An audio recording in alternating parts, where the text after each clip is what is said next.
Alright, so in an effort to kind of calm myself down, I kind of wanted to check out things related to Cash Patel because, well, this whole Charlie Kirk thing, it's really pissing me off. Especially when the Canadian Parliament gave Charlie Kirk a standing ovation in the House of Commons. Charlie Kirk does not represent me. He does not represent my views. He is not a Canadian. He has never paid taxes as a Canadian. He has done nothing to support anything Canadian or the Canadian values. And to have elected officials that are supposed to represent me honoring someone who, quite frankly, would fucking hate me is an utter disgrace.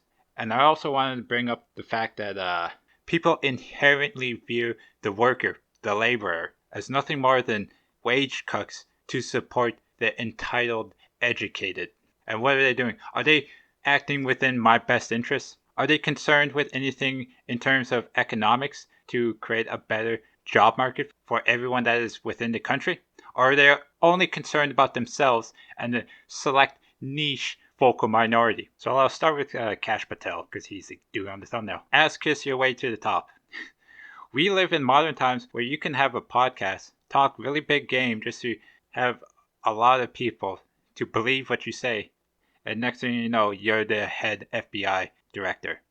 You didn't have to work previously in the FBI or any kind of police department. All you had to do was be a lawyer. All you had to do was act within the best interests of companies and get stocks. And you were supposed to be regarded as the most qualified for a position. So I kind of fucked up my algorithm because I was looking up some videos about this congressional hearing. And it seems everyone's just fixated on Epstein files. And things that struck out to me was the wasteful spending of taxpayer money as the FBI director, where you could take private jet planes and attend UFC and hockey games on the taxpayer dime and to face zero accountability. You are allowed to brush off criticism by saying, that's part of my job. My job is to go home after I'm done. And if that means taking a private jet because Congress mandates that to me, his solution towards tax waste is to spend more money. Get a new private jet that's fully paid off. He doesn't even think about, hey, you know what? Maybe don't have a private jet at all. Like, have you thought about that? We could just travel without having a dedicated air machine.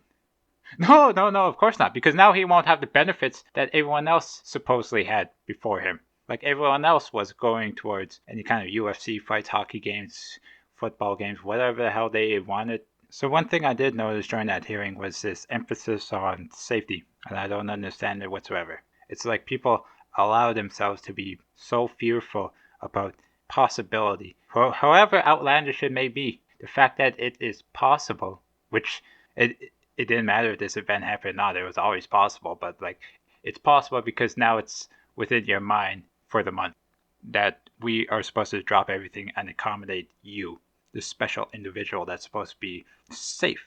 And I don't buy that whatsoever. And I say that because I have worked as a laborer to be only disrespected and belittled my whole life. And I'm supposed to accept that people that are supposedly more valued, more educated, is allowed to say whatever they please and to be highly successful and appreciated. And if you're still sitting there thinking like, yes, absolutely, then me and you are at extreme ideological differences. Anyways, I'll talk about another historic event that heavily profited off of people's need to feel safe and secure. I'm going to talk about COVID and how I think it was one of the biggest wealth transfers in history. It was a complete feeding frenzy where stocks ballooned in price, where people were openly shunned and mocked for simply daring to ask, hey, is some of this spending really necessary? No, the need to feel safe and secure was far more important than any rational thought.